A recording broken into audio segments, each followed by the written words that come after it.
Give my regards to George. Say hi to George from me. USA, USA, USA, USA. Yep. I mean, it was inevitable. I was waiting for that one. Thanks for coming. What do you think of my hat? All right, I'm gonna sign the hat and I'm gonna throw it out. All right, I love you guys too. The reforms that we're getting done in DC, thanks to President Trump and his great team, are really profound. The goal is very simple. It's to restore merit and freedom. So that's what it comes down to. So America is the land of freedom and opportunity. So we want to restore individual freedoms, freedom of speech, just in general, get the government off your back. And then make sure that you succeed in the United States as a function of your hard work and your talent, and nothing else. So these are really noble and important principles.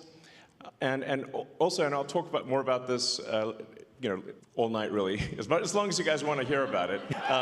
But as you may have seen with stuff that we've posted on the Doge.gov website and the Doge handle on the X platform, there is a tremendous amount of waste and fraud in the federal government. Like, shocking, really. It's insane. Yeah. It's really wild. So, I mean, it was inevitable that at least a few Soros operatives would be in the audience. So, I mean, yeah, thank you. Thanks, guys. Yeah, I mean, isn't it shocking how much violence and hatred is coming from the left? I mean, isn't it supposed to be the party that they claim to be the party of empathy, and yet they're burning Teslas and shooting up dealerships and calling for the death of the president and me? I'm like, guys, this is insane. Like, they're gone psycho. I mean, it's really like, I totally understand if somebody doesn't want to buy a product. Yeah, it's up to you. It's a free country, but you don't have to burn it down. Okay? But much. That's somebody else's car. Leave it alone. Thanks, guys. Yeah, so, man, the derangement level on the left is just like, it's blown my mind, frankly. I mean, I'm like, what is going on? They've just lost it next level. I'm like, it's like, whoa. And I sort of wonder what's, the legacy media is in part to blame for this, and maybe primarily to blame for this, because it's really terrible. It's like, if they keep calling, they've obviously called President Trump every name in the book. I think there was one article that called the president worse than Hitler, Mussolini, and Stalin combined. And I'm like, actually, President Trump's not killed anyone. In fact, he's very good at stopping wars, not starting them. So, we're really very different. Maybe we need to add some more history lessons back in schools, because I don't know if people understand, what the difference. Do they know what Hitler, Mussolini, and Stalin did? It seems they don't. I mean, it's just indicative of the poor quality of education pushed by the National Department of Education. So, that's why we want to restore freedom to the states, let the states decide on the educational agenda, and not have something pushed by a bunch of neo-Marxists in DC. So, I mean, it is astounding how much anti-American propaganda is pushed on kids today in schools. It's mind-blowing. It's like, what the hell's going on, So, anyway, but on a more positive note, we have this petition, sort of against activist judges, because judges should be simply interpreting the law, not making the law. So, in appreciation for the support of people in signing this petition against activist judges, we just want judges to be judges, which is a reasonable thing to ask for. We're obviously seeing like some crazy stuff in DC where it seems like it's like any federal judge can stop any action by the president of the United States. This is insane. Like this has got to stop. It's got to stop at the federal level and at the state level. But let me first hand out 2 $1 million checks in appreciation. Okay. So the first check goes to Nicholas Jacobs. All right. Now, I should say that the reason, the reason for the checks is that it's really just to get attention. It's like we need to get attention, and it's somewhat inevitably when I do these things, the sort of it causes the legacy media to like kind of lose their minds, and then they'll run it on every news channel. And I'm like, I couldn't pay them it would cost like 10 times more, or, to get the kind of coverage that we get. So, all right, you can just, I guess, take it if you want. I think we'll get you a real one too. So, and then the second one is to Ekaterina, let's see, hopefully here. So, well, and like I said, this is just helpful for getting attention, and then like it's kind of fun to see the legacy media lose their minds over it too. So, love you too. So, yeah. So, let's see. Hello. Thank you. Congratulations. And there were quite a few death threats, I have to tell you. I was like, my security team said, well, it's actually gone down from yesterday to today. It went down from 18,000 to 17,000. So I'm like, oh, maybe it's getting better, But you can see like how crazy some of these people are. Look at the two sort of people that tried to assassinate President Trump. I was, and one, they both almost succeeded. So it's real. Like it's not like some imaginary thing. So with that, I think we can do Q&A if you guys would like to do some Q&A. And I'm happy to answer any questions. It could be, about Doge or whatever you'd like to hear about. Because I think if you ask questions that the public would be interested in hearing, then those snippets will go all over the place, and it will be helpful to the public, at large, and maybe even beyond our country. So let's see. Yeah, go ahead. We can just start over there. As AI continues to get smarter, won't it inevitably see through its creators' propaganda? Yeah, the question is, as AI gets smarter, will it see through its creators' propaganda? I hope so. I think you can sort of think of an AI as it is somewhat nurtured by its creator. So you have to say, what is the operating principle? What is the North Star of the AI? If it's a somewhat corporate AI, it could be like it's just trying to make corporations happy, or it could be, if it's particularly some of the AIs that are trained in like the city of San Francisco, it's going to have kind of a San Francisco bias to it. Because you can think of like smart people as well, there are big differences in sort of beliefs among smart people. And so you can expect that there will be big differences in beliefs among AIs as well. With Grok, our aspiration is a maximally truth-seeking AI, which is like you always want to try to get as close to the truth as possible, even if the truth is unpopular. And that's our goal, which I think is a very important goal. Hey, nice shirt. Oh, thank you. First of all, Path of Exile for life. But more importantly, as we see the whole world has turned to a fear-based mobilization effort. And we've seen that translate into violence. And the right's not immune to it because it can hit anybody's psychology. Sure. How do we beat that with optimism? Because that's going to be crucial to avoid mass eruption of conflict. Yeah, there does seem to be you're right that the right is not immune from sort of hate and violence. It's not like nothing, but it does seem weirdly heavily weighted towards the left. I haven't seen anyone tearing off like a Biden-Harris hat. Like we're just like you feel a bit sorry for them. Like maybe they're wrong there, But you see people tearing off MAGA hats. And someone just, I saw a video just today where somebody was just on an escalator, a woman was on an escalator wearing a MAGA hat, and someone going the other direction tore the hat off her head. And I'm like, what? That's rude, In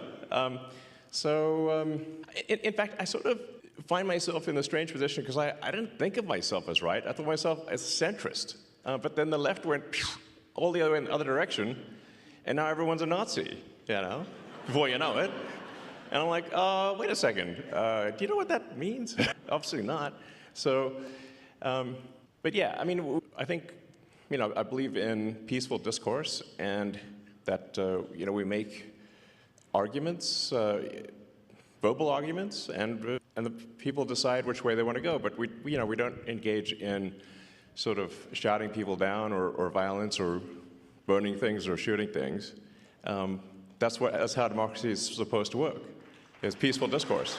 My question is about USAID. Has the Doge team found any evidence that any of the radical left Democrats like Maxine Waters, Adam Schiff, Chuck Schumer have received money directly from USAID? And if so, will we be hearing about that evidence anytime soon? Yeah. So there is a massive amount of corruption, but it is circuitous. So what happens is there's money that, obviously it's your taxpayer money, that is then sent to various government organizations who then send it to NGOs, which an NGO is a non-governmental organization, but obviously if it's a government-funded non-governmental organization, it's just an organization, it's just a government. And effectively, there's a giant fraud loophole, which is that the government can send money to an NGO that is then no longer governed by the laws of the United States.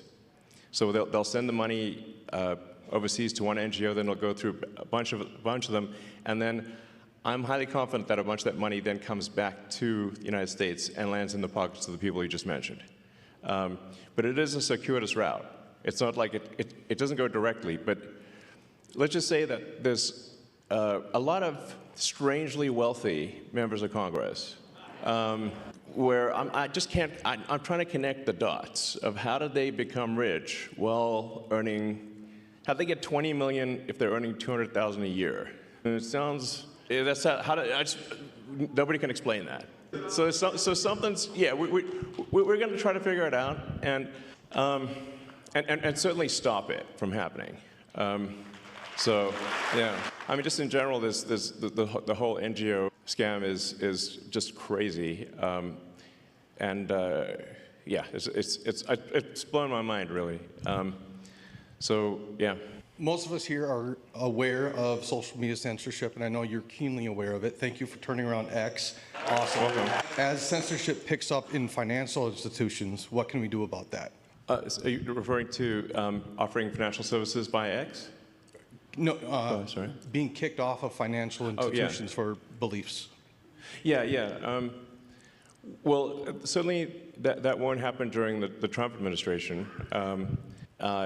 Hopefully that can be enshrined in law, which is part of the reason why we need a Republican Congress. So you didn't see any Republicans kicking Democrats out and debanking Democrats, but there were a lot of Republicans that were debanked, thousands, which is really outrageous. So that's why I say it does seem kind of one-sided, this like trying to ruin people's lives and financially and violent protests overwhelmingly comes from the left these days. It's like, and whereas the right is polite, and fair as far as I can tell. So, yeah, go ahead. Hi, sorry. Thank you for being here. Your comment kind of about the Matrix is kind of ironic because my husband and I watched the first Matrix and the sequel yesterday. My question is, when so much of social media nowadays, whether it be X or YouTube or whatever, is kind of curated to like a person's particular beliefs, or even where we have protesters that show up to town halls or potentially are paid, how does America kind of come together? And it used to be where you could have a conversation and have discourse like you discussed, right, and still be friends even if you disagreed with kind of some of their statements. When you talk about knocking on doors, like to different people's house, like one kind of fear that I have is like, even if you talk to somebody, everybody has their own sets of beliefs and their own truths. So I guess how do you get through that?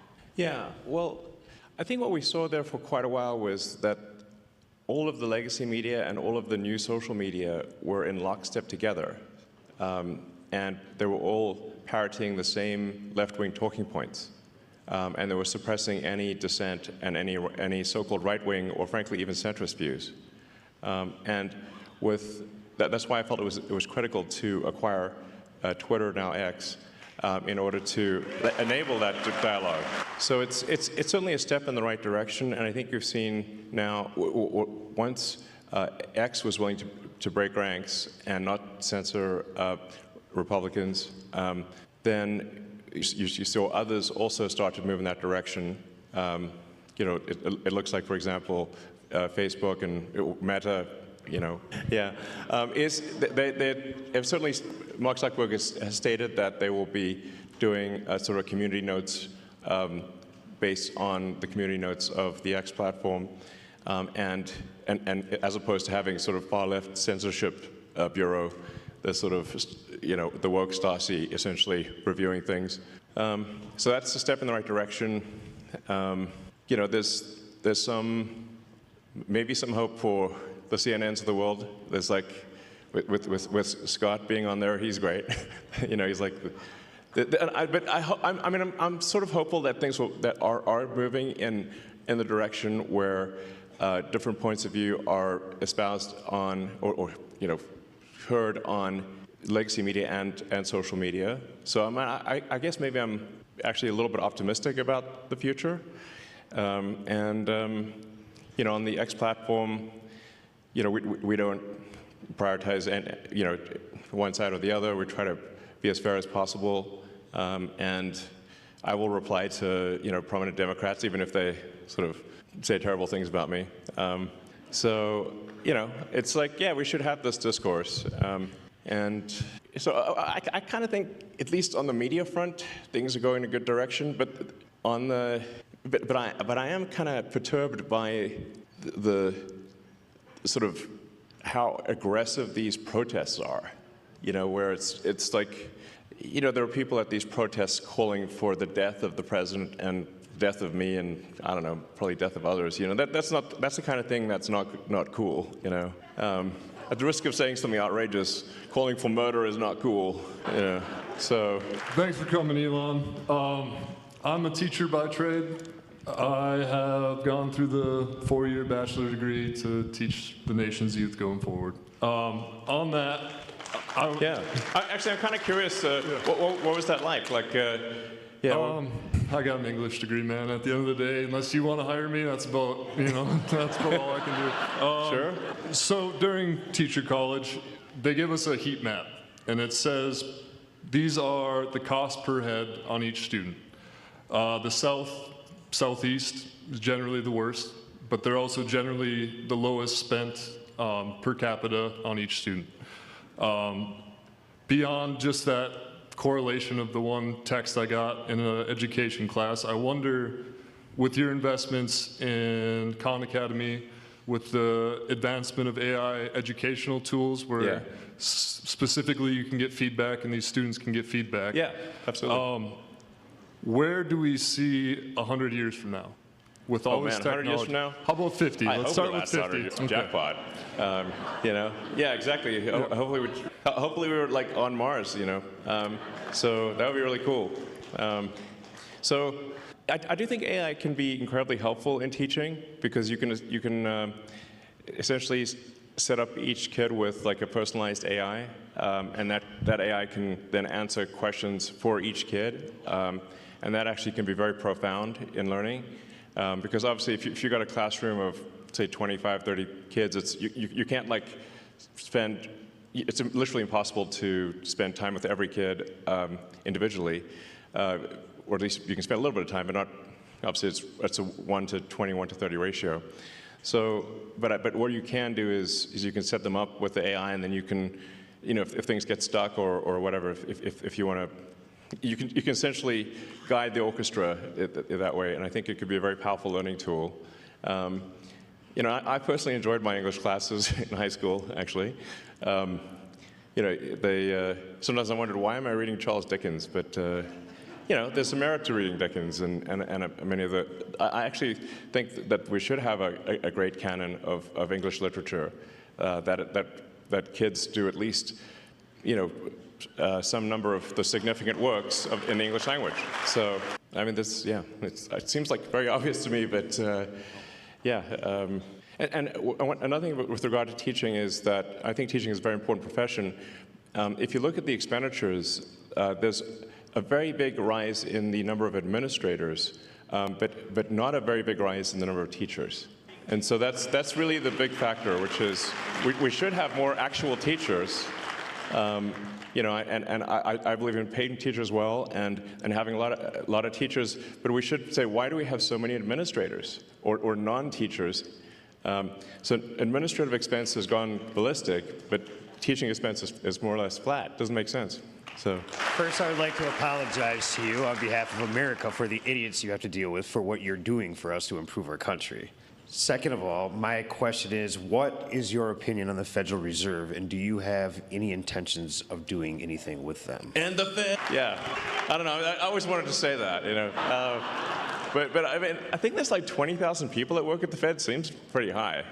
It's like there's a lot of people that work at the Fed, and it seems like, why do we have so many people at the Fed, and what do they do? And you know, sometimes I wonder which one would win. You know, the federal for interest rates, the board of the Federal Reserve, or a magic 8-ball. And I'm like, I think the magic 8-ball might win. You know, so then I'm like, well, magic 8-ball is a lot cheaper. So, you know, it's like you shake it, it says, check back again later. I'm like, okay, same thing. But I think what really matters is that government spending is not far in excess of government revenue. That's a fundamental issue that we have, where we have a deficit of $2 trillion, and we have interest payments that now exceed the entire budget of the military. In fact, that was a big wake-up call for me, was when the amount of money that we pay in national debt interest exceeded the Defense Department budget. I'm like, the Defense Department budget is very big, and interest is higher than that and climbing. That's a disaster, you know. So the very simple, straightforward goal of the Doge team is to get rid of waste and fraud. It's mostly waste. Or depending on how, you know, I'd say it's probably 80% waste, 20% fraud, something like that. But it's $1 trillion, so that's still a lot. And it's you know, it's gotta be. We got another Soros sleeper agent there. USA, USA, USA. I mean, to be clear, the very simple thing we're doing, and we post everything publicly on the Doge website, which is just to look at every expense and say, is this actually a good use of your taxpayer dollars? That's it. It's not super complicated. And the thing that's pretty wild. This is why I say, you know, I used to be a Democrat, and so like. And if you listen to the speeches of Clinton and Gore in the 90s, when they were going on about reducing waste and fraud, it literally, you wouldn't be able to tell the difference if, like, who said it, Doge or Clinton Gore. You can't even tell the difference. It sounds exactly the same. It's wild. We're really just trying to restore common sense to government and say, like, let's not waste your money, and let's make sure it's spent well. And that's it. And in trying to save $1 trillion of expenditures, what we're saying is, of the $7 trillion in government spending, let's see if we can make it 15% more efficient. And I'm confident that we can. That's actually not a huge bar, by the way. So, and when you see the crazy things that the government is spending money on, you can see a list of some of them. You know, so like, I don't know if we should be spending money on transgender comic books in Peru. That doesn't seem like an ideal thing to spend your money on, you know? Why would we do that? If somebody in Peru wants to do that of their own accord, that's fine, but it shouldn't be your money that does it. So it just, and you know, we shouldn't be paying rent on empty buildings. You know, if I do think there is a role for government, but we just need to make sure, we're just going through and saying, and doing what I would call like an excellent and necessary and reasonably trusted review of organizations and personnel. So is this person doing a good job? Great. Is the role necessary? If so, that's good. And are they reasonably trusted, meaning they're not a psycho? Like, we're not talking about like political affiliation, just that they're not crazy.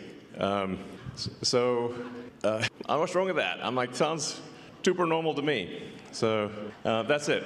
Now, in this process, one of the things that we've discovered, which is, I think, on the fraud side, which is a really big deal, is that the Democrat administration, the Biden administration, has basically taken every arm of the U.S. government and bent it towards creating a financial incentive for illegal immigrants to come to the United States. Now, this is every part of the government. So like Social Security, Medicaid, unemployment insurance, disability, even the IRS. So you can like fill out a fake tax return and say you need a tax, maybe I shouldn't tell people this, but it'll actually work. I mean, mostly. There's some chance you'll get caught, but if you fill out a fake tax return, you can just get a tax refund, even though if you didn't pay taxes. So we're trying to stop all these things to say, like, okay, well, let's stop the waste and fraud, and we also need to turn off the massive financial incentive for illegals to come to the United States and stay in the United States. And this is really the thing that is causing the Democrats to lose their mind, because they're actually spending, at this point, tens of billions to attract and retain illegals in the United States. It's really on that scale. It's a gigantic number. And the goal is to turn all the swing states blue. That means Wisconsin. So that's the goal. So with the asylum program, if they can get a green card within a year, and then they can get citizenship as quickly as 4 years after getting a green card. Because the first year of being an asylum counts for the 5-year citizenship waiting period. So this is a very big deal. A number of friends of mine have actually joined the government and in order to help with this process. And I'd like to welcome my friend Antonio Gracias to the stage. I think so. Does it work? I can give you mine.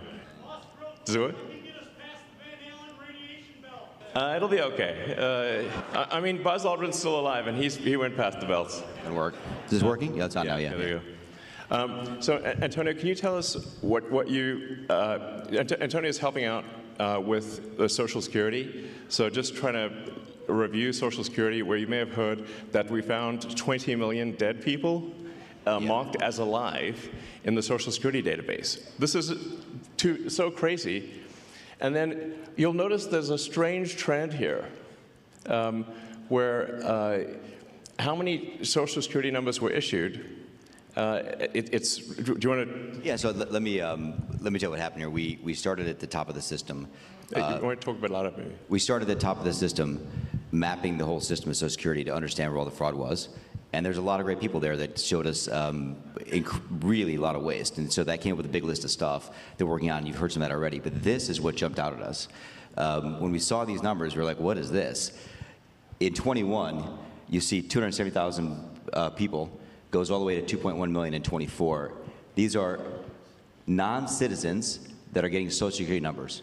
Yeah, this is a mind chart. Yeah, just this literally blew us away. Like, we went there to find fraud, and we found this by accident. And this isn't political, by the way. My parents are immigrants. Yeah, this country's been great to us. My brother and sister are all born in Spain. I'm pro-legal immigration. This is not political. This is not political. This is about America and the future of America. And there are a lot of good people in the system that pointed this in this direction. I want to honor them right now. That work in the government today, who took risks to show us these numbers and tell us what's going on. Yeah. So I want to stop for a minute. I want to honor those people today. Very good people. Very good people. I have been from D.C. to Social Security offices to the border to track this down, and very good people have helped us along the way. I want to thank them. Yeah. This number, what this is when you come in the country, if you're an illegal, there's a couple ways to come in. You come in through a port of entry, and you can tell them you're afraid, and they'll give you an asylum case. You'll get an interview, then you get in. That's one way to do it. Another way to do it is to just go to the border. Literally, this happened. I talked to Border Patrol myself. Elon was there too. I went to Laredo, and I went to Bronzeville. Elon went to Eagle Pass. You walk up to a Border Patrol officer, and you tell them you want to come in. They have a couple of choices. They could charge you with a misdemeanor or a felony under 1325, or they can make it an administrative offense, like a parking ticket, basically. They were told to do that, make it an administrative offense. under the last administration. And then you go walk across the border, they do what's called a release your own recognizance, and they give you an NTA, a notice to appear, which to appear to judge. The wait times on judges are like average 6 years. Look at Grok, you'll see it on immigration judges. There's only 700 of them. This is 5.5 million people, okay? So what happens then? Once you're in the country and you got asylum through one of these pathways, and we map the whole thing out, you can apply for a work document. You file a 765, it's the work form. You get this form called the 766, that's the authorization, and then Social Security Administration automatically sends you in the mail your Social Security number. No interview, no ID. This is worth just reiterating. It's not people sometimes think that under the Biden administration that he was simply asleep at the switch. He wasn't asleep, No. They weren't asleep at the switch. It was a massive, large-scale program to import as many illegals as possible, ultimately to change the entire voting map of the United States and disenfranchise the American people and make it a permanent, deep blue, one-party state from which there would be no escape. Look, if I hadn't seen this myself, I'm not sure I'd have believed it. I went through it myself and mapped it, and Elon is right. This is true. The defaults in the system from Social Security to all of the benefit programs have been set to max inclusion, max pay for these people, and minimum collection. That's what's happening. We found 1.3 million of them already on Medicaid, as an example. We've gone through, on every benefit program we went through, we found groups from this particular group of people, this 5.5 million people, in those benefit programs. And then what was really, really disturbing us was why. We're asking ourselves why. Right. And so we actually just took a sample and looked at voter registration records. And we found people here registered to vote. In this population, yes. And who did vote? And we found some by sampling that actually did vote. And we have referred them to prosecution at the Homeland Security Investigation Service. Yeah. Already, that is already happening. Right now, yeah. And the truly disturbing thing, though, I just want you to know this, a truly disturbing thing to me, and the darkest thing about this to me, the voter fraud is terrible, but the human tragedy this created is extraordinary, because what you don't understand, and people don't know, and Americans need to know, that's why I'm here, is that human traffickers made $13 to $15 billion off of this, okay? That's the money that's going around the world, moving people around the world to our borders because of these incentives. How does it work? What happens? Hey, if you're in Africa and you're in Central America, you got to walk up through Mexico, through Central America. Who do you pay? You pay the narcos, you pay the traffickers, right? And we were told by ICE, it's between $20,000 and $500, depends where they pick you up, to walk across all those countries and get all the way up to the border. Where's that money goes? It goes to the cartels. It goes to human traffickers, right? There are 30,000 children that have not appeared on the notice to appear already. ICE knows this. 30,000 children.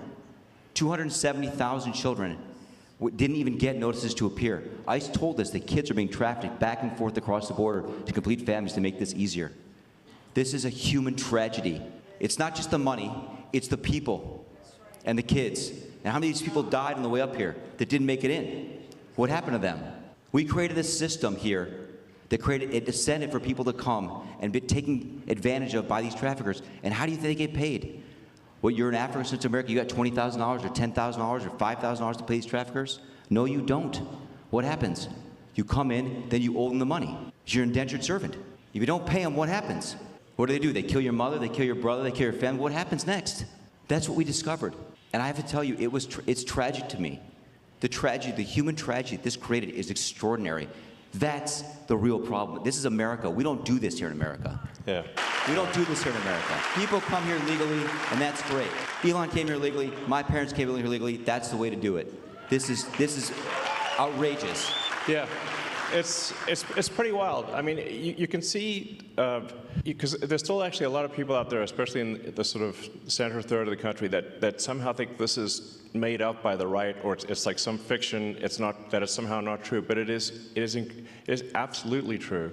And you can see that if you look at things like the state of New York, which tried to make it legal for illegal immigrants to vote in the state of New York.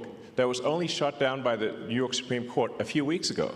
And California has made it health care available to all illegals in the state. And they initially claimed that it would only cost $3 billion. It's now $9 billion and climbing. So it's really, if you create a massive financial incentive for people to come to the United States illegally, then that's what they will do. It's a very sort of, it'd be strange, it'd be odd if that didn't happen. So the thing that actually has the Democrats losing their mind by far, the real reason for these attacks and sort of the burning of the cars and everything is that we're going to turn off the payments to illegals. Yeah. Because, yeah, I mean, because that's not the deal. You know, it's simply not right. You know, if you look at that thing with the Roosevelt Hotel and, like, you know, the luxury hotels in New York, where the Federal Emergency Management Agency funds were being used to house illegals in luxury hotels in New York that the average American can't afford. And they were giving a welcome package and $10,000 debit cards and everything else. Like, it's super real. I mean, it's like, I think it's the biggest voter fraud thing in history by far. And moreover, if left unchecked, it would have succeeded. As Antonio mentioned, the time frame for going from asylum to citizen is roughly 5 years. Yep.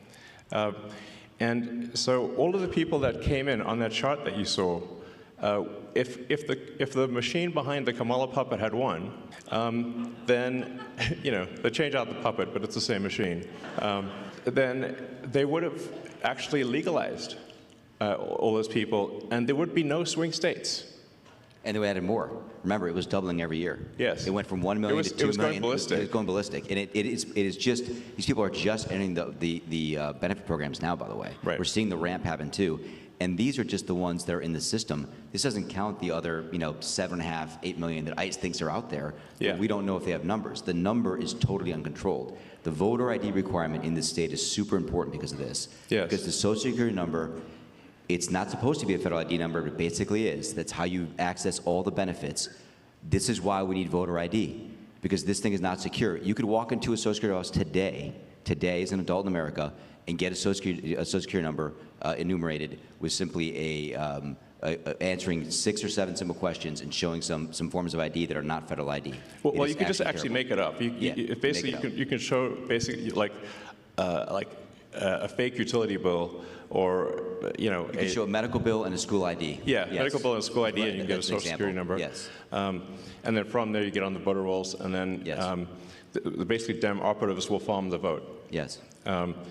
So, you know, the problem with this, obviously, is that if you turn the swing states blue, then there are no swing states, and then we're in a permanent one-party system.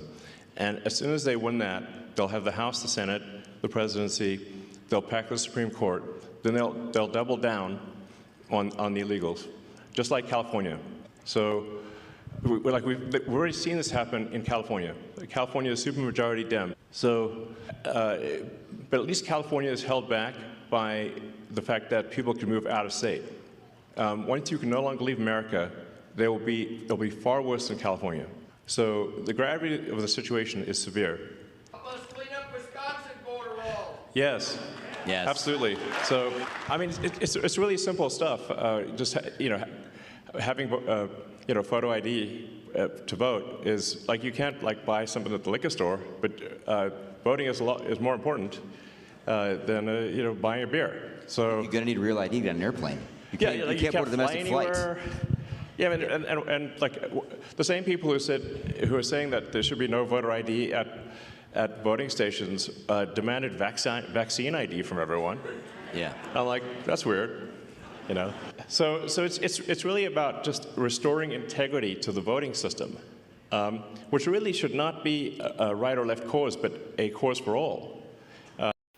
Hi, this is Rob from Unique Video. Be sure to like and subscribe and comment, ring the notification bell for latest videos. Thank you for watching.